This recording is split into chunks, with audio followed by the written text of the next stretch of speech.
Halo teman-teman semua, kembali lagi bersama saya Faras Aliafi. Channel ini akan membahas tentang data science ataupun data analitik dan juga artificial intelligence seperti machine learning dan juga deep learning, khususnya buat teman-teman yang nggak punya latar belakang pemrograman ataupun IT, statistika dan juga matematika. Video ini adalah bagian dari YouTube series ataupun playlist yang saya buat tentang belajar data science dari awal, dari dasar ya, secara perlahan, praktikal, dan juga bertahap ya.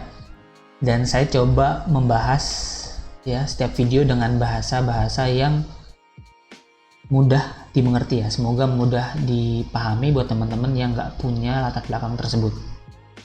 Oke, di video sebelumnya teman-teman udah belajar tentang function, data types, kemudian apa lagi? Looping ya, if statement dan lain-lain. Sekarang kita belajar tentang konsep object oriented programming ya. Nah, sebelum itu ya kita harus tahu dulu ya apa itu namanya prosedural ya. Jadi sebenarnya prosedural dan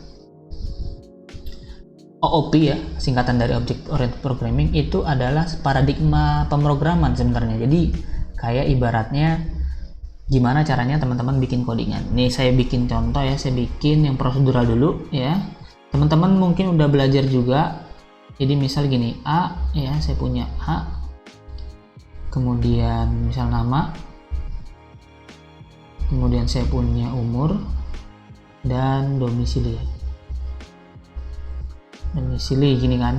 Nah, A ini misalnya adalah orang gitu ya, kemudian saya bikin B ya, sama juga ya, isinya nama, kemudian umur dan juga domisili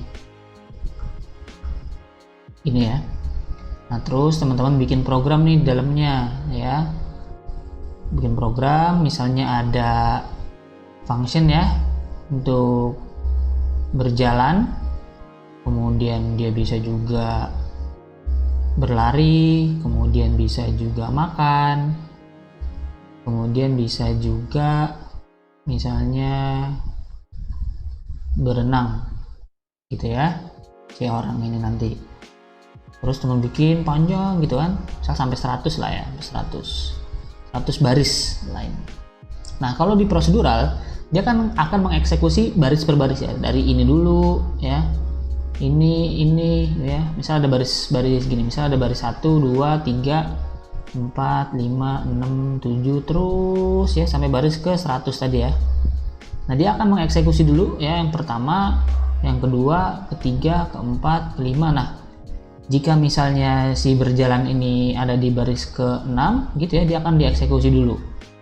Kemudian misal di 7 ini ada looping, dia akan looping dulu ya. Kemudian dia akan eksekusi lagi, misal berlari di 20 gitu ya, dia akan berlari. Makan juga gitu, berenang juga gitu, misal di 90 dia berenang, dia akan eksekusi. Kemudian ada looping lagi, dia akan looping gitu ya. Jadi baris per baris kalau misalnya prosedural. Jadi akan menyelesaikan atau mengeksekusi codingan berdasarkan baris gitu ya, baris. Nah, kalau misalnya si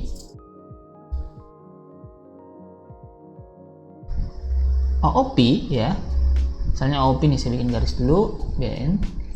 Nah, si OOP kita itu harus bikin namanya blueprint dulu ya ibaratnya, ataupun cetak biru ataupun prototype. Kita bikin objeknya dulu. Objeknya di sini adalah orang kan ya. Nah, si orang ini punya yang namanya property ya, ataupun atribut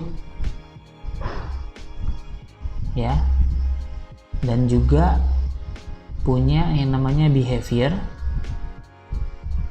atau yang disebut dengan method ya. Nah, properti dan atribut, properti ataupun atribut ini adalah kayak tadi itu, si nama ya, kemudian umur, kemudian apalagi tadi domisili ya, sili. Nah, si behavior ini kemampuan atau kebiasaan ya dari si orang itu. Misal orang itu bisa berjalan tadi kan, terus berlari, terus bisa makan, kemudian bisa berenang ya.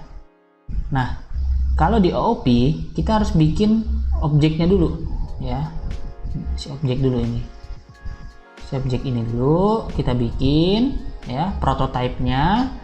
Nah di Python itu disebut dengan kelas ya, jadi si objek ini disebut dengan kelas ya, si orang ini disebut dengan kelas yang punya properti ataupun atribut ya, yang punya behavior ataupun method gitu. Nah cara bikinnya nanti dia akan gini, misal A ya, tadi kan kayak saya bikin satu-satu gini ya kalau di prosedural. Kalau di OOP kita bikin A, kemudian kita masukkan si kelas ini ya, si prototype ini ke dalam si A ya. Secara otomatis nanti si A ini ya punya properti dan juga punya behavior ataupun method. Jadi secara otomatis si A ini akan punya nama, umur, domisili, kemudian dia juga bisa berjalan, berlari, makan, dan berenang gitu ya. Dan kalau misalnya kita bikin lagi B, kita masukin lagi di kelas ini ke dalam B, otomatis dia akan punya sama properti ya, punya behavior sama kayak si A gitu ya. Nah bedanya dengan si prosedural, dia kan harus di satu-satu gitu ya identifikasinya. Dan kalau misalnya nanti misal kita mau nambahin di sini nih di B, kita mau nambahin tinggi ya, jadi ada tinggi di B, tapi di A ini jadi kosong kan inputnya. Nah kalau misalnya kita punya prototype ya, kita punya kelas gitu ya, kita punya kelas, punya cetak birunya, itu kita bisa mengurangi kesalahan input kayak gitu ya. Kemudian tadi kita bikin berjalan juga ya, function berjalan ini harus satu-satu ya kan, harus satu-satu di sini gitu.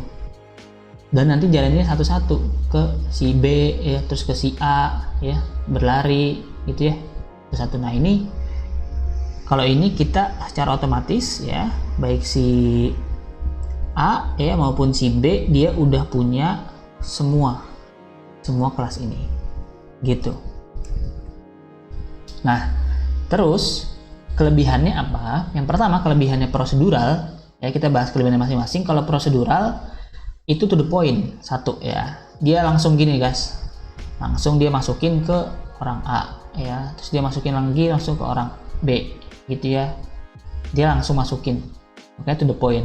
Dan yang kedua kelebihan dari prosedural, dia mudah dibaca ya dan diinterpretasikan dan mudah ditelusuri ataupun diubah-ubah.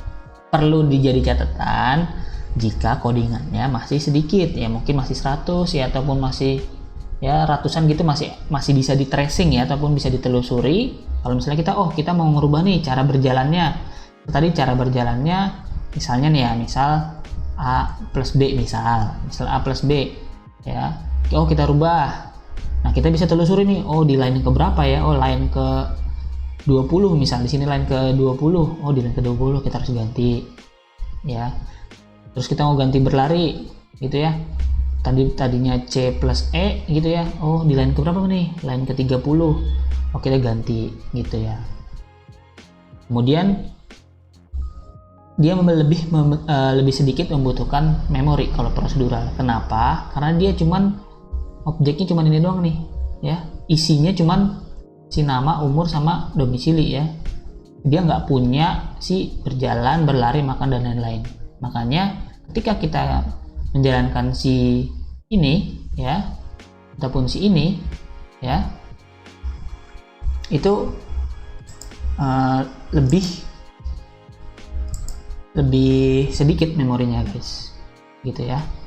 Nah terus kalau kelebihannya si OOP ya, sekarang kita ngomong kelebihan OOP, itu dia tadi ya, kita bisa menggambarkan semua objek apapun yang ada di dunia nyata ke dalam OOP ya. Kayak tadi kita bikin orang ya kan, kita bahas dulu atributnya ataupun ciri-cirinya. Oh dia punya nama, dia punya umur, dia punya domisili.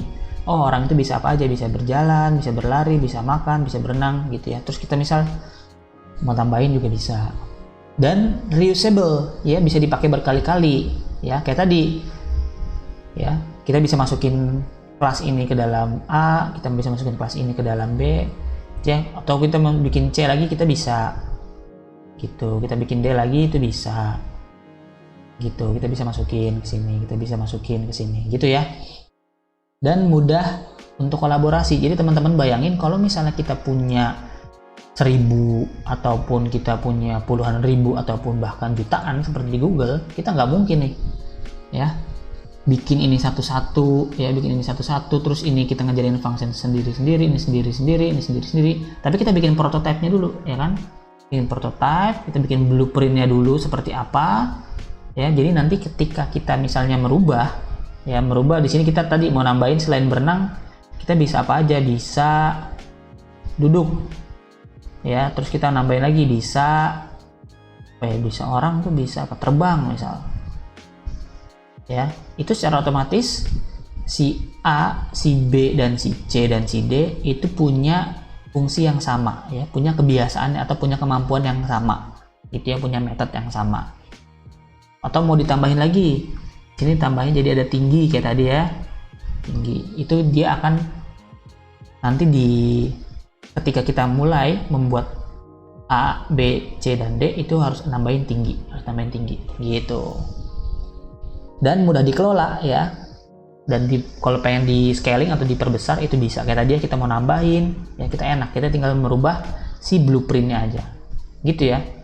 Semoga tergambar ya teman-teman ya konsep dasarnya, perbedaannya antara prosedural dan OOP.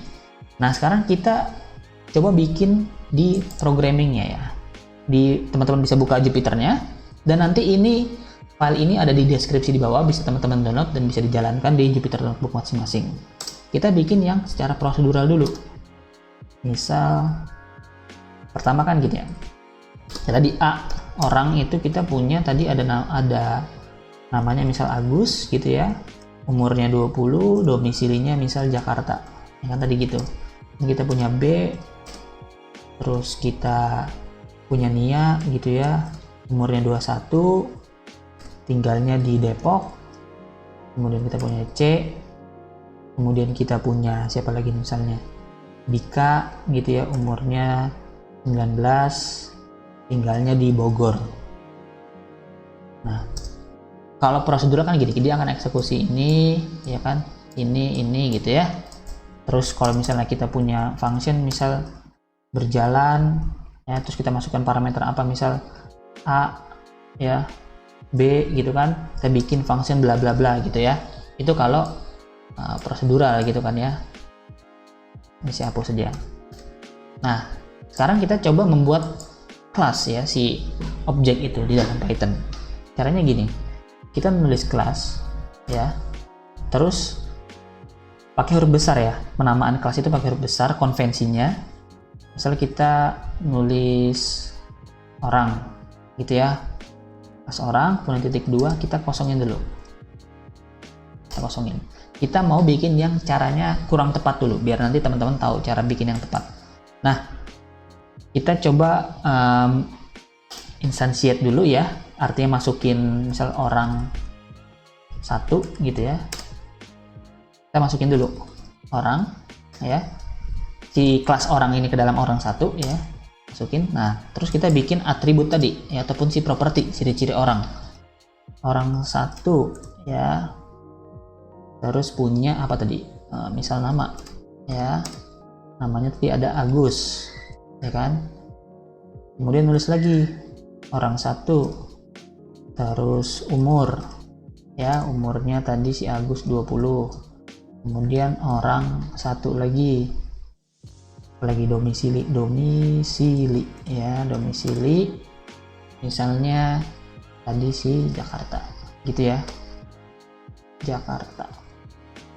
Nah terus misal kita punya lagi orang 2, nama tadi siapa tuh, Nia gitu ya, dan orang 2, kemudian umur ya 21, terus orang 2, apalagi tadi domisili ya, domisili ya di Depok gitu. Nah, apa nih oh sorry, kita belum instantiate dulu guys, jangan lupa guys. Orang 2 orang ya. Nah sekarang kita bikin cara kelas yang benar ya. Kelas.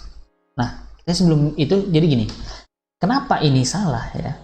Kenapa ini salah? Karena setiap orang ataupun nanti si programmer ini mau punya project yang sama tapi dikerjain banyak orang gitu ya. Ini kita bisa ngerubah seenaknya gitu. Jadi misalnya saya punya lagi si orang ketiga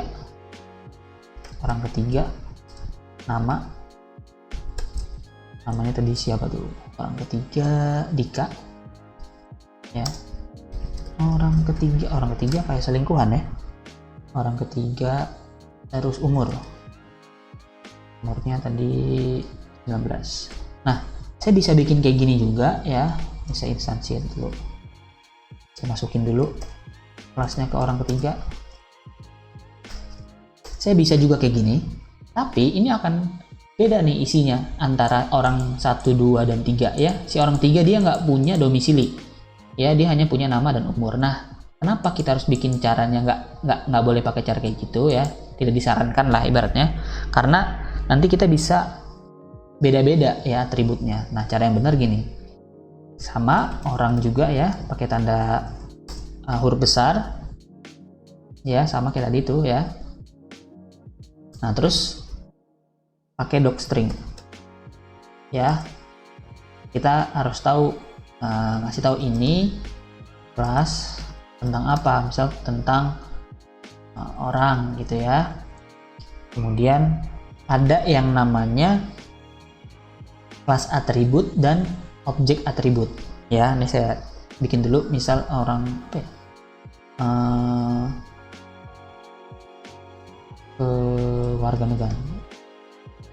kewarganegaraan gitu ya, kewarganegaraan Indonesia, kewarganegaraan Indonesia gitu misalnya ya. Terus kita bikin lagi dev __ init ya, kemudian tulis self, kemudian tadi ada apa aja parameternya, nama, kemudian ada umur, sama ada domisili ya kan. Sebenarnya ini bikin sama caranya kayak bikin function ya, ada parameternya dan ada argumennya. Kemudian tulis lagi self, kemudian nama sama dengan nama ya, kemudian self dot umur sama dengan umur, dan self dot domisili dengan domisili gitu ya. Nah si self ini apa? Si self ini adalah objek yang nanti kita mau masukin, yang kita instantiate ya. Kemudian init ini apa? __ init ini adalah yang dinamakan dunder method ya, ataupun kalau nanti teman-teman ngelihat yang ada __ terus kemudian init __ lagi, itu namanya dunder method ya, ataupun bisa disebut built-in ya, built-in method yang ada di dalam Python. Kita jalanin dulu aja nih ya.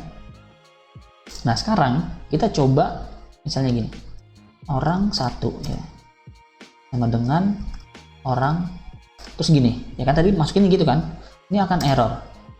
Nah sekarang kita harus memasukkan ya parameter nama, umur, dan domisili ke dalam orang 1. Nah itu makanya kenapa tadi yang kayak gini ini ya itu kurang disarankan ya, karena tadi ada yang kosong kan nih, si domisilinya di orang ketiga dia nggak ditulis. Sekarang biar nggak kayak gitu, kita harus masukin dulu 3 parameternya ya, pakai bikin dev __ init. Nah ini yang kayak gini ini dinamakan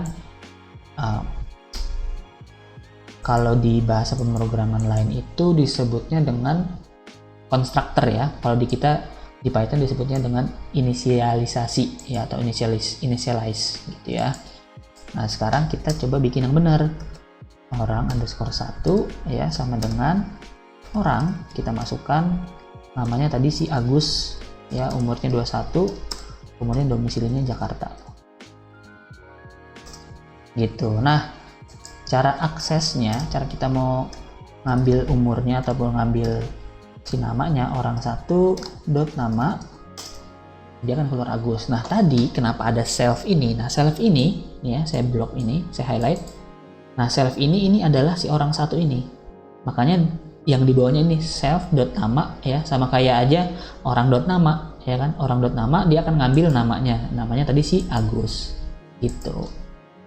Nah kalau misalnya saya ganti jadi tadi umur, dia akan keluar umurnya. Saya kalau ganti jadi domisili, dia akan keluar domisilinya. Nah teman-teman bisa juga, saya habis nulis orang satu ya, kemudian mau nulis misalnya udah banyak ya atributnya, teman-teman nggak hafal, ketik aja titik kemudian mencet tab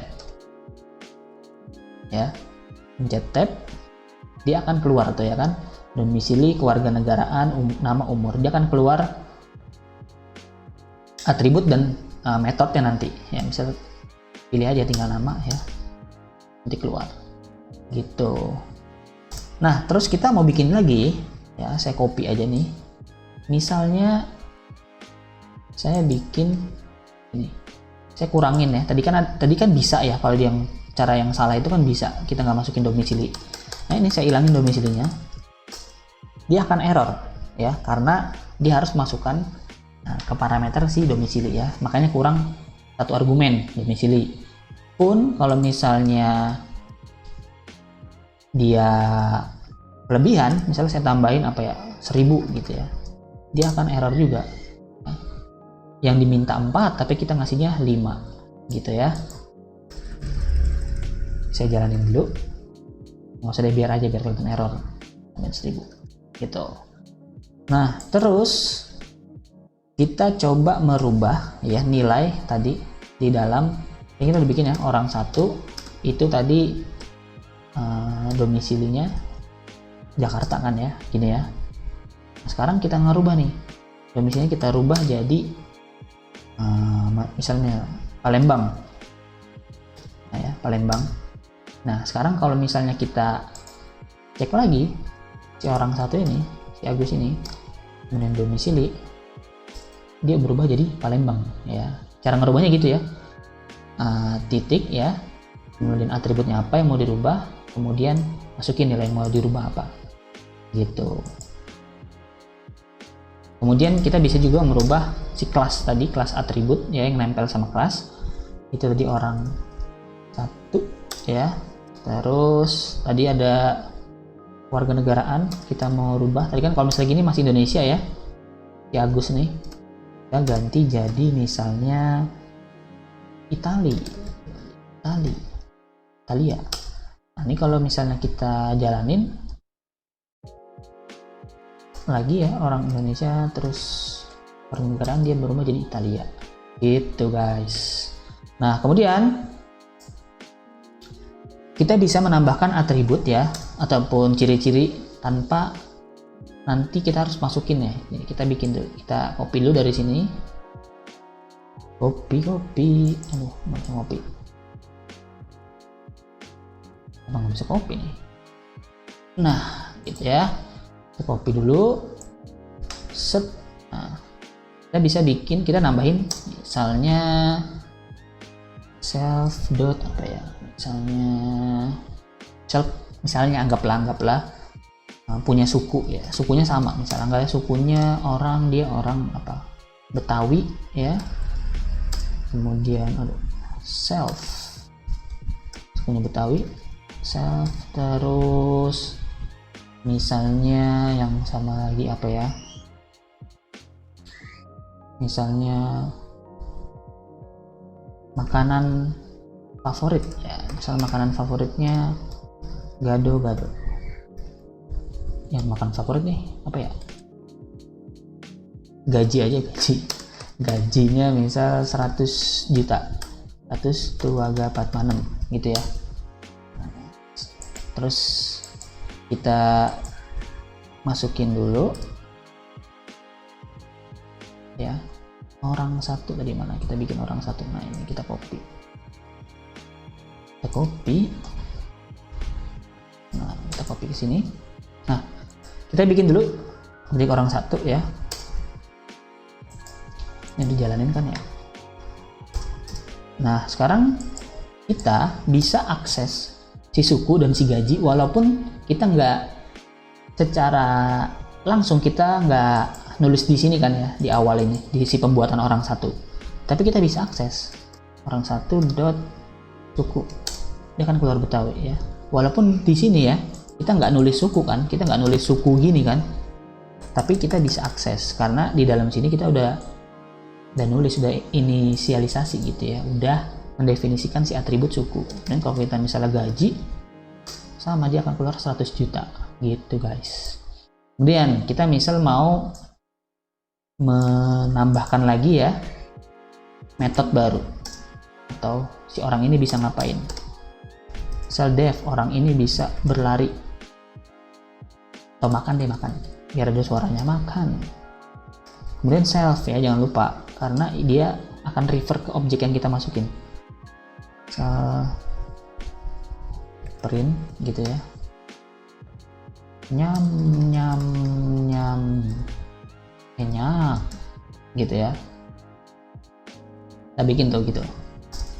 Nah, cara penggunaan metode gini guys, tadi ya kita instantiate dulu, kita masukin dulu orang ini ya, karena kita habis bikin kelas baru. Nah, terus kita tulisnya gini, orang satu titik ya, masukin nama metodenya makan ya, jangan lupa tanda kurung. Nah, itu bedanya metode sama si atribut. Kalau atribut dia nggak pakai kurung ya, kalau metode harus pakai kurung. Nah, dia metode ini tuh sebenarnya kayak function cuman di dalam kelas ya. Cara bikinnya sama ya, kayak gini nih, si dev ini kan cara bikinnya sama kayak function, cuman kalau metode ini di dalam kelas gitu aja guys bedanya. Nah, terus kalau tadi kan kita harus ngaksesnya gini ya, ngakses orang satu, terus misalnya nama, namanya Agus, domisili gitu ya, Jakarta. Enggak, kalau misalnya kita print kemudian orang satu, dia kan keluarnya objek doang ya, objek doang, bukan keluar si nama, umur, dan domisili ya. Nah, sekarang kita mau bikin gimana dia keluar datanya gitu ibaratnya ya. Kita copy aja nih, kita copy ya, kita copy, kita bikin dulu ini ya, terus kita tambahin namanya dunder tadi sama dev __ str, ini biar nanti di printnya bisa keluar datanya guys. Misal return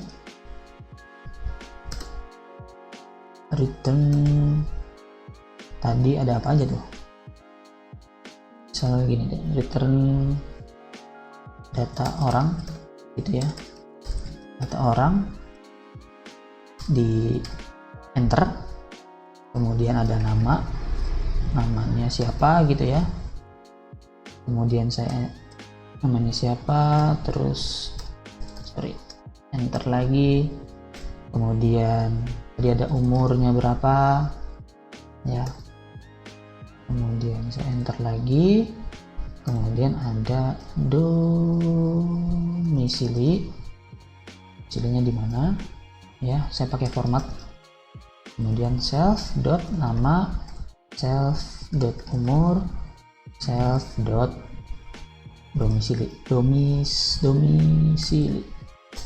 ya.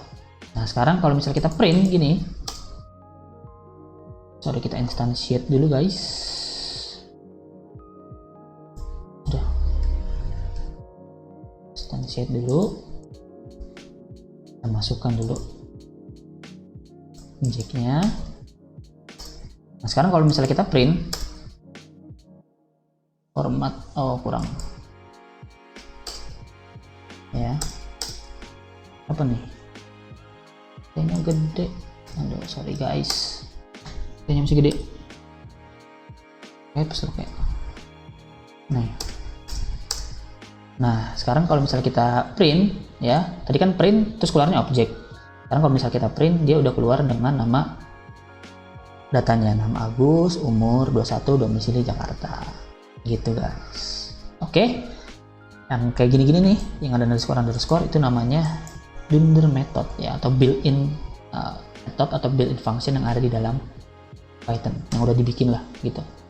Nah, di video selanjutnya kita akan belajar tentang prinsip OOP seperti inheritance, encapsulation, dan abstraction, dan juga polymorphism ya. Mungkin videonya sampai sini dulu. Jangan lupa di subscribe dan di share jika bermanfaat. Jika ada salah kata mohon dimaklumi. Saya coba menggunakan dengan bahasa-bahasa yang mudah dipahami oleh teman-teman yang tidak punya latar belakang pemrograman ataupun IT ya. Terima kasih teman-teman semua sudah nonton sampai sejauh ini. Thank you.